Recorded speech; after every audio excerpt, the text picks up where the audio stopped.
Good morning, Matt and audience people. I hope everybody is doing well today. So this is our follow-up webinar from the one that we did a few weeks ago, how to prepare for events. We thought that this would be really timing on kind of a post-event strategy and how to take all of the successes that I'm sure most of our viewers saw at IT Nation last week and drive them into results going into the rest of the year. So I'm really excited that anybody on right now has made the time for this. We really appreciate it. So. Yeah. Oh, sorry. And just feel free, in the comments, if you have any comments about your experience at IT Nation, let us know. Yes. Overall, great event. I do think some of the events are getting, this might be one, it's getting so big that there were people there. Never. I was like, you were there. And then, or people that like posted and I was like, I never even ran into this person, or you see them in passing and then never see them again. This one is getting big. I do. Do you have a favorite moment from IT Nation? Oh, favorite moment. I don't know if I have a favorite moment. It all just like blurs together. What was your favorite moment? I got the opportunity to sneak away from the booth to watch the Savannah Bananas keynote. I am a huge Savannah Bananas fan. I discovered them on TikTok and I've been following them. They have a great fan first approach, which if anybody on this call is in partner success or strategic relationships or anything like that, the keynote is recorded in the app so you can rewatch it. I highly recommend everybody does that. Like I'm bringing so much stuff from that keynote back to our team. But it was really, really good.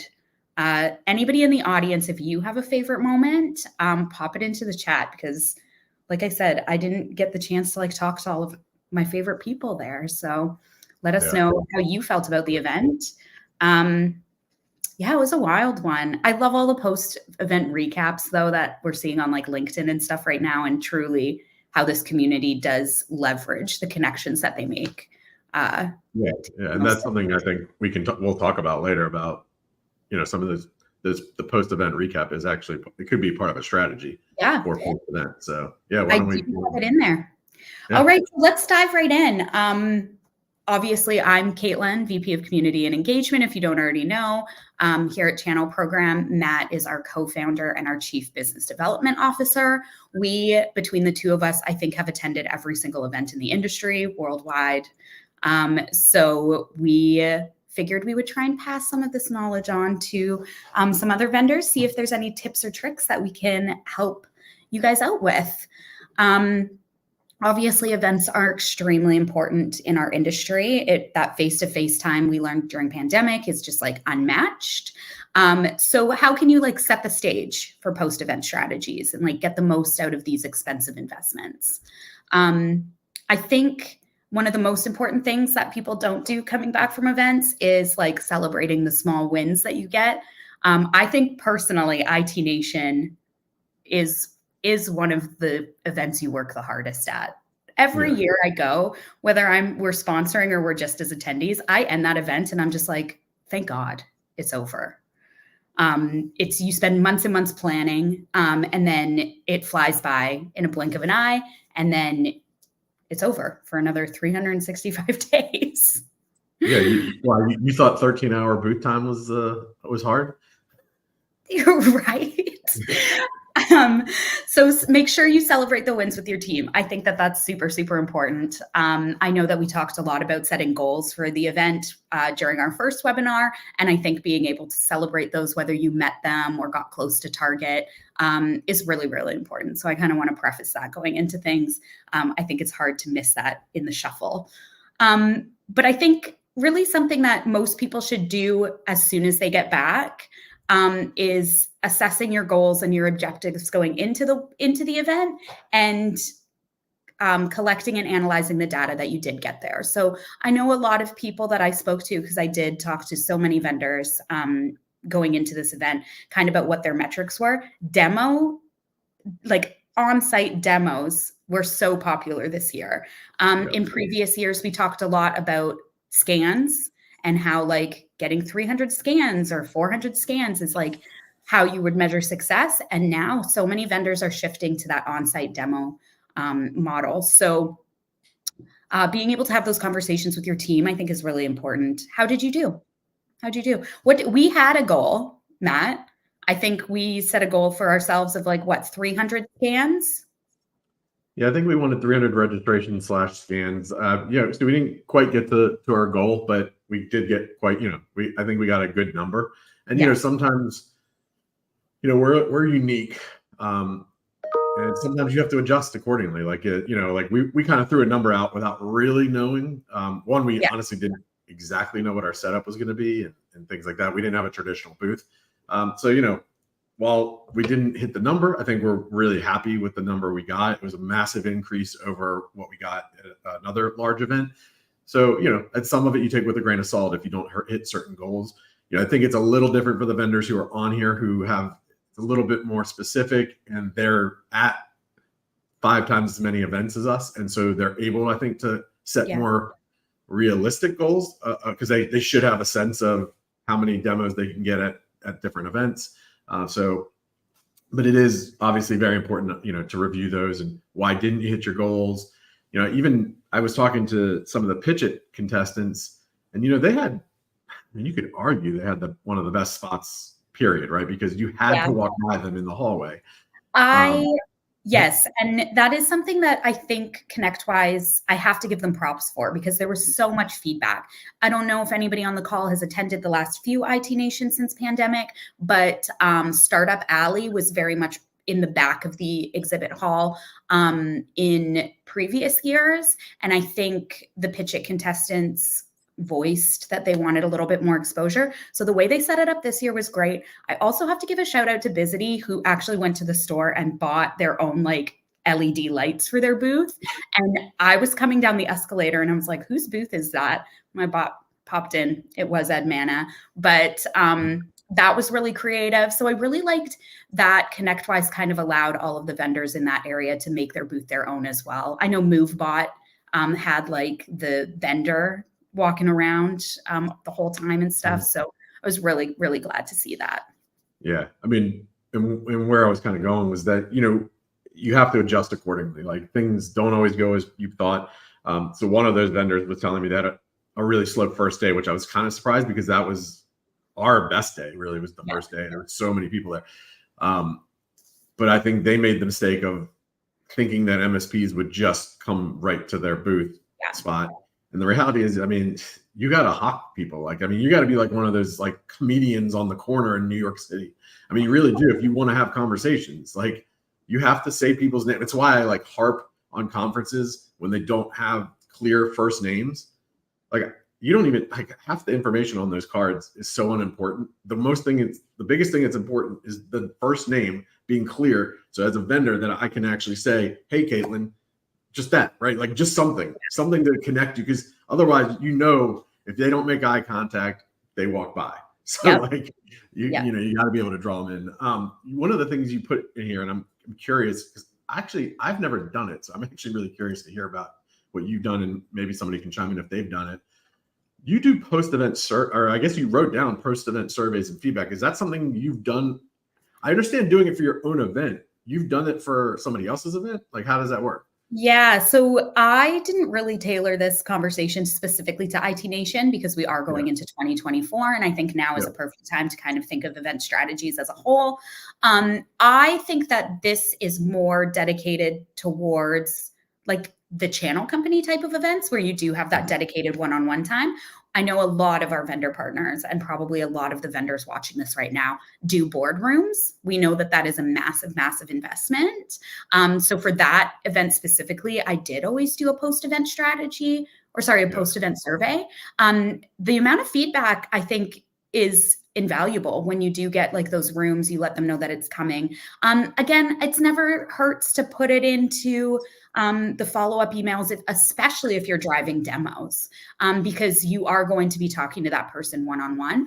With that being said, it really helped shape a lot of messaging in some of the companies that I worked with previously, or certain things that they liked, certain things they didn't like about our specific exhibition that time, giveaways. I think the MSPs, as noisy as they can be, do sometimes want vendors to just be better for them and their audiences. So anytime you have a breakout room, anytime, because you do get those scans at IT Nation, anybody that was in your breakout session, those are perfect times, I think, to leverage a survey to get feedback on messaging and kind of like how you're approaching those types of sponsorship opportunities. Yeah, I mean, I was even thinking about like, so let's use Channel Pro, for example. Like you get their list if you're a sponsor at their event. You know, is there a play that you do a survey that's somehow related to the event, but not, you know, obviously it wasn't your event, but that, you know, it's a way to get somebody to engage in your call. So yeah, it could be interesting if there's a way to somehow get interaction from a list of, you know, that are really kind of a cold list technically. For sure. I think somehow warm it up that way. Yeah. And IT Nation doesn't do rapid fires, but I think Channel Pro does. These types of surveys are great when it comes to elevator pitches, because you're really able to like hone in on the messaging that resonates with MSPs up front. So just something to like think about moving into 2024 strategy. Anyways, I'm going to move forward into leveraging the connections, because I think IT Nation is one of the best events for making new connections and reconnecting with people that you may already know in the industry. So sometimes it's best to have a good follow-up strategy. I know most of us just wing this part, but prioritizing and categorizing those new connections that you make, especially if you did just meet them at IT Nation for the first time, and personalized follow-up emails or LinkedIn reach outs, I think are completely underrated. I know our team took advantage of that this year, and I've seen it pay off quite well. So definitely something to think about. And I know we really leveraged networking at the event, but thinking about how you're going to continue to network post-event is important as well.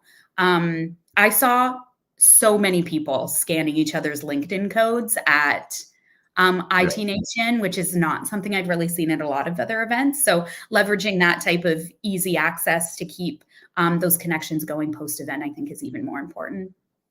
Yeah. Anything you may have? Yeah, so like I wrote some notes. So, you know, when you talk about prioritizing and categorizing leads potentially, you know, we all have special offers we do at various times. Like to me, that's a great way to like turn some of the ones who maybe didn't do it or didn't post or didn't do a demo thing on in person, or they didn't, you know, sign up for it. You know, some type of post-event exclusive offer to everyone who attended that could, you know, drive a kind of, you know, a handful to convert over. And then with personalized follow-ups, I mean, you know that I'm a fan of those. Yeah. Look, there's the blanket approach. Obviously, you kind of want to send out your marketing email to the list you got, and that's fine. But we still all know that 20% on a good day will open that. So 80% didn't see it. So you send something that's a little bit more personalized, show them. I have a friend that says, show me you know me, like, that's the slogan. So show them that you had some interaction, you know, make sure you're taking notes during events. Like that's key as well. And I guess my biggest tidbit to not do is, and God, vendors get called out like big time by MSPs on these, is when you send out a generic email and make it sound like they stopped by the booth when they did not stop by the booth. So there's nothing you can do worse to kill a conversation and get called out publicly in forums. It's embarrassing. It's not fun. So I would advise, be very careful if you send a generic email. I think it's fine to like mention that they attended or registered for the event. Depends. You just got to know if you're doing generic that the language you're using is correct for that audience. Yeah. I have to say, I have been caught up personally. I have a very bad habit of registering our staff with my own personal details. So I get follow up from most of the events I wasn't even at, and nothing upsets me more than when somebody calls or emails and are like, hey, we ran into you at XYZ event. And I was like, no, you probably ran into John or Matt or Kevin. It just happens to be my telephone number. But I think that is really important. I think too, as you know, I'm a huge proponent of building relationships on a personal level with a lot of the people that you come. So being able to slide in those details of a conversation or maybe something that they mentioned into those follow-ups, I think just like really makes it appear like you were in caring about the conversation at the time, and the follow-up is important to you. I think that dives into more of like the nurturing long-term relationships. Again, I think business personally comes when you do build those personal relationships long-term with people, opposed to just trying to get the sale up front, as great as that is for all of us. So being able to create a solid post-event engagement plan. I know we came back, we strategized as a team to offer our partners a deal post-event. We have some follow-up strategy on LinkedIn and social, driving into some of our initiatives for the end of the year. So I think really having a plan can help you maximize those leads that you do get. Paid social, I've learned so much from our VP of marketing, Kelly, when it comes to paid social and lookalike lists. From the people that you are meeting at these events are invaluable, because it does help target maybe people that you're not running into when you guys are on the road throughout the year. So just getting creative and really having a plan for that, I think, is important. Yeah. And just, I mean, what I would add is just, figure out what is going to get them to take an action. You got to get them to take an action. What's your ultimate goal, but how do you nurture it to that place? Right. So, for a while, product reviews for us was our call to action. Now we've shifted gears, and it's really about Navistack and adding your products. So we found something that was, we thought, an easier kind of way in versus something else, because at events, people don't necessarily take the time to do a product review right there. So we found a different way to adjust. And I think, and maybe this is kind of going back, but I think one of the most important things to do post-event, and when I say post-event, I'm almost talking about like the last few hours when it's dead, kind of dead at the event. And Kelly kind of prompted this to us. She's like, tell me what, like, good, bad, ugly right now. Like, tell me what you're feeling in this moment. Like, what are the things we did right? What are things we did wrong? Because, like you can get in the post event and then kind of it all blends together again. And, we made, I can speak for ourselves, like we made massive adjustments between DattoCon and IT Nation, and it resulted in, 3 times as many registrations. Yeah. So, I think it's just really important to make those adjustments. I do want to give a shout out actually to Justin Gilbert. Last night he was featured on Marvin B's podcast, and we won best swag at IT Nation. Justin handcrafted via a printer, I think. These wood whiskey smokers, and gosh, did they generate buzz for MSPs walking by. Just no one really sees wood crafted things. I mean, he sanded those things. So we gotta move him out of our VP of sales and just like into like hard smoker labor moving forward. I'm glad that we won. And actually that was something I was thinking about last night. I was like, I gotta poke Marvin on this one, and I did not. So I'm glad that ended up going out. Yeah. And I think, I know this is post event, but just going back to that, when everybody keeps thinking about their swag, you've got to pick things that get conversations started. That's it. Like, that thing got us so many more conversations. We were like, what is that? So that goes back to the previous webinar, but just really important to make those decisions and especially because you're investing pretty big money sometimes into these swag items. Yeah. I do think that I like the whiskey smokers because it drove conversation for people who don't drink whiskey.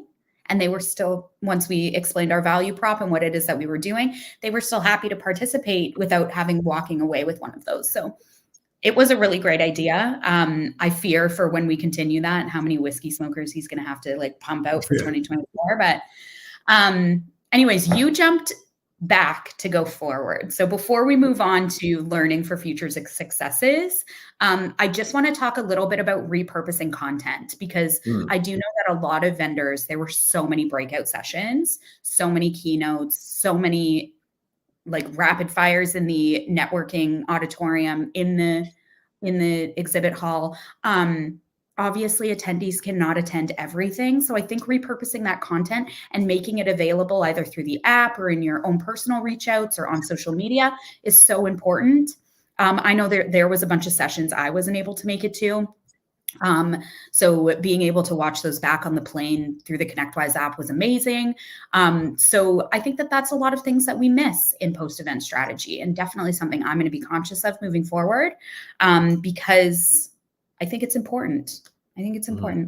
Some of those educational sessions, like that were done during IT Nation are so valuable for MSPs. So access to that, I think, would generate a lot more buzz, a lot more leads post-event.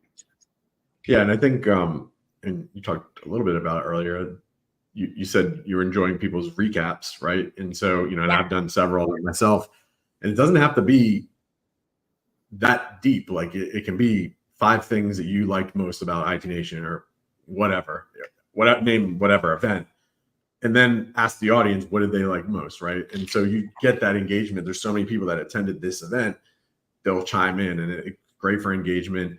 I know Kelly's had incredible success when not only do we post, obviously, it's pretty standard to post during an event, but even post event where I think, I don't know what you call them on LinkedIn, but it's almost like a photo book, that a carousel, I think is what they call it.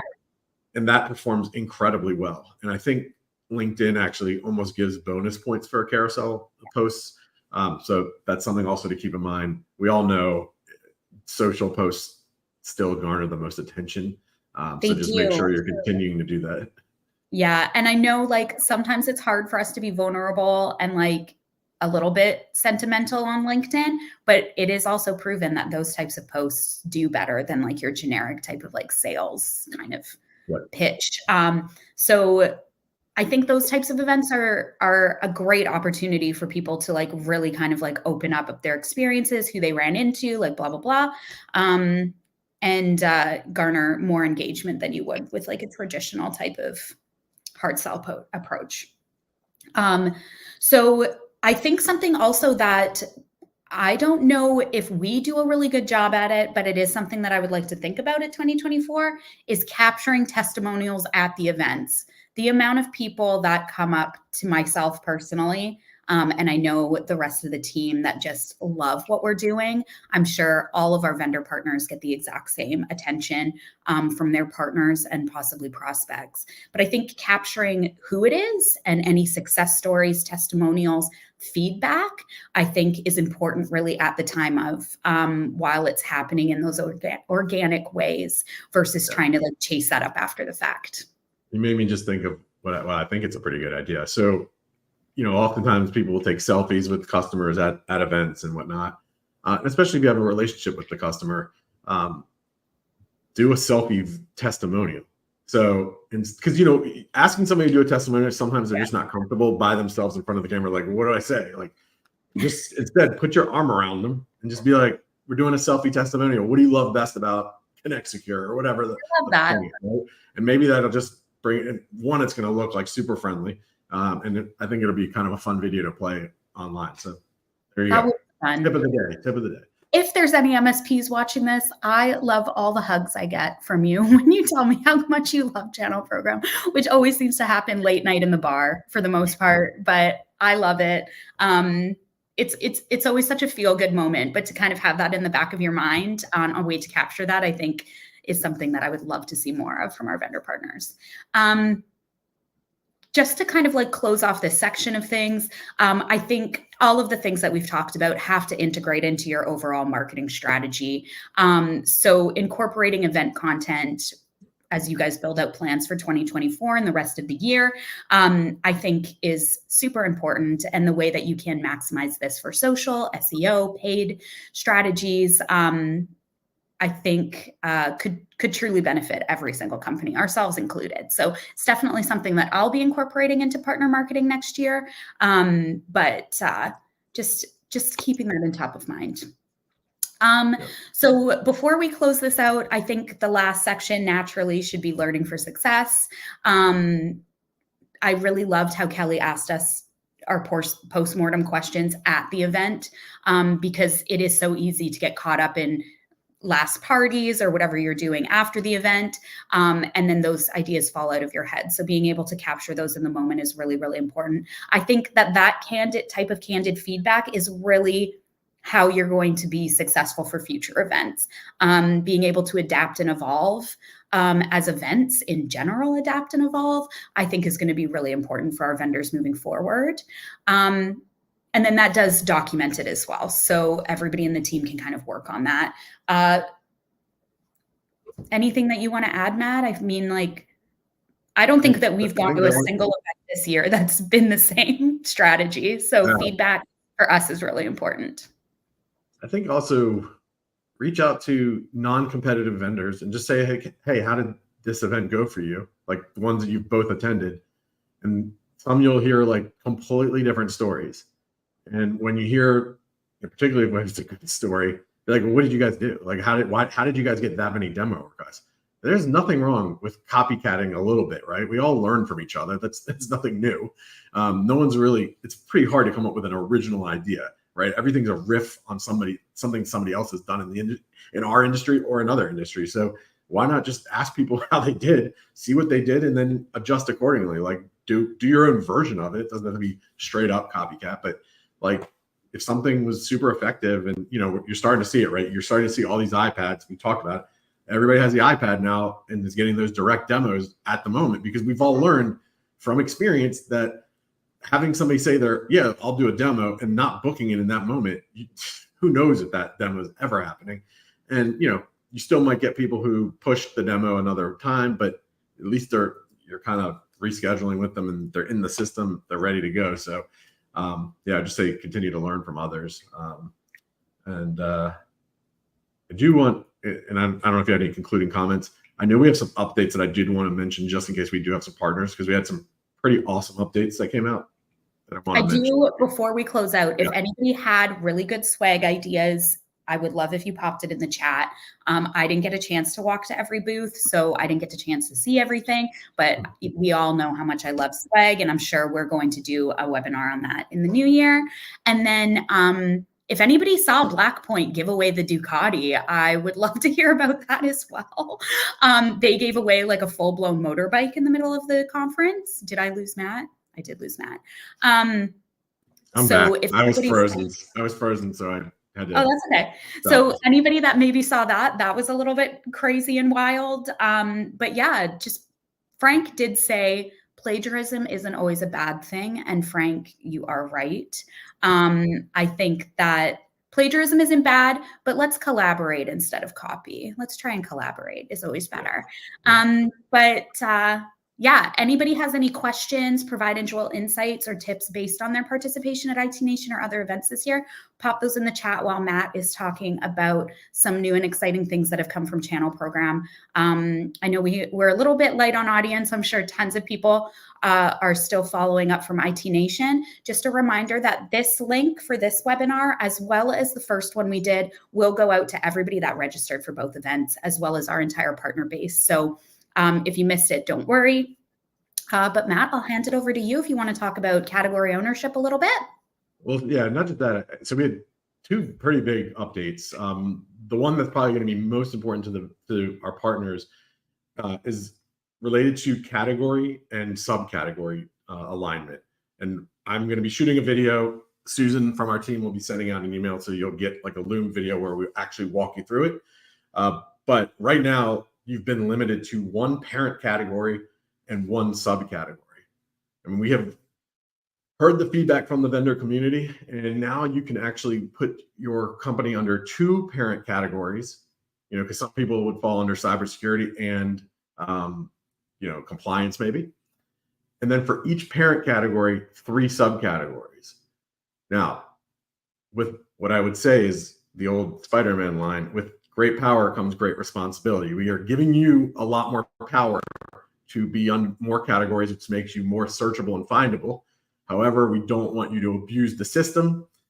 Don't make the subcategory police come after you, because we will if you are just making up categories that you do not fall under at all.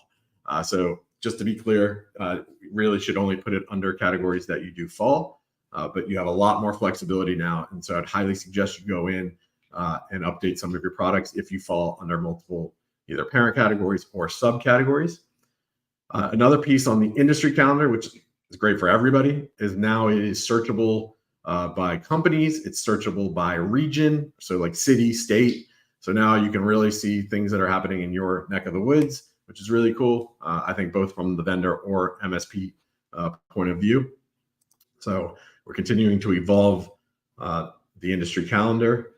And then the last thing I will show, I know we've mentioned this before, but the category ownership, sponsorship opportunities on the platform. So a couple updates to that. So now when you hover over the sponsored section, before it was just showing the logo. Now it's showing the logo and the name. That's really important because not every logo is recognizable by every MSP.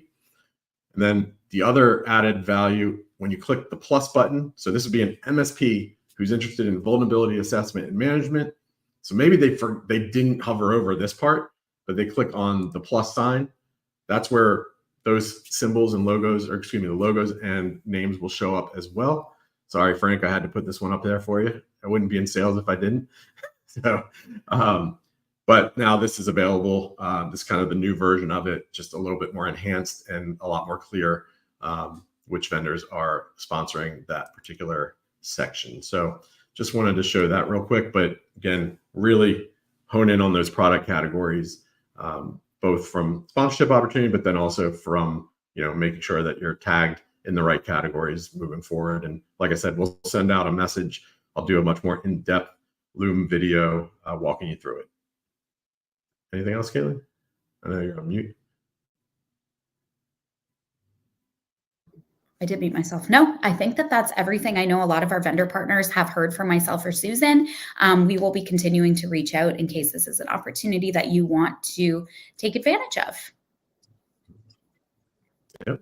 All right, so short and sweet. We're going to continue to do these webinars. We're going to invite some of you all onto these as well. We want to hear insights from you all, but I just think it's these vendor webinars, they just don't really exist in our space. So we want to continue to bring value, and we want to bring in other people. We don't claim to know everything. So we know a lot of you in the space have a lot of great ideas, and we'll continue. And if you have topics that you would want us to have a discussion about, definitely let us know. But thank you for attending today, and look forward to continuing to have these.